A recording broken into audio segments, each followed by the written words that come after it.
Municipal commissioner Korangi town Faiz Mohammad Sheikh ने कहा है कि हमने ईद की शाम तक तैयारी को मुकम्मल करना है और यकीनी तौर पर यानी कि चांद रात को, और उन्होंने चांद रात से पहले यकीनी तौर पर शाम तक कोशिश की कि ग्राउंड को जहां सैनिटेशन के डिपार्टमेंट ने साफ कर दिया था वहीं महकमा बागात के टैंकरों की मदद से पानी के छिड़काव को यकीनी बनाया जाए।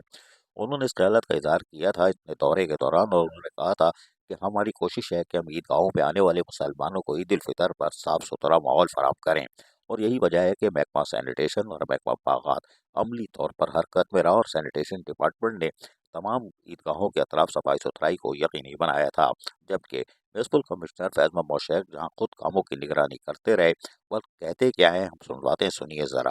सफाई सुथराई का काम, लाइटिंग का काम, उसके जो ही इतराफ़ में अरेंजमेंट का काम हमारा हो रहा है। जुमे से हमने स्टार्ट किया था। पहले भी हमने आपको 2-4 ग्राउंड दिखाए थे।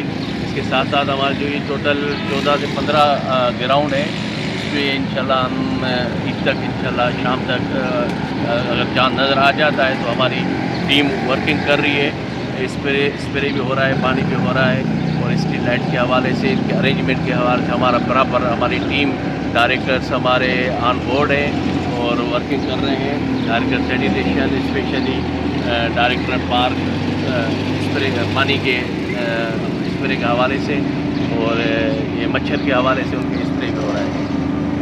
Thank you. कोरंगी टाउन में चेयरमैन नईम शेख उनकी काफ़ी शेयर रंग लाई, और यकीनी तौर पर वो शायद उम्र की सआदत हासिल करने गए हुए हैं, लेकिन उनकी टीम ने चाहे म्यूनसिपल कमिश्नर हो या डायरेक्टर बागात हो या डायरेक्टर सैनिटेशन, उन्होंने काम किया। अजीज आरिफ, KBS बल्दियाती न्यूज़, कराची।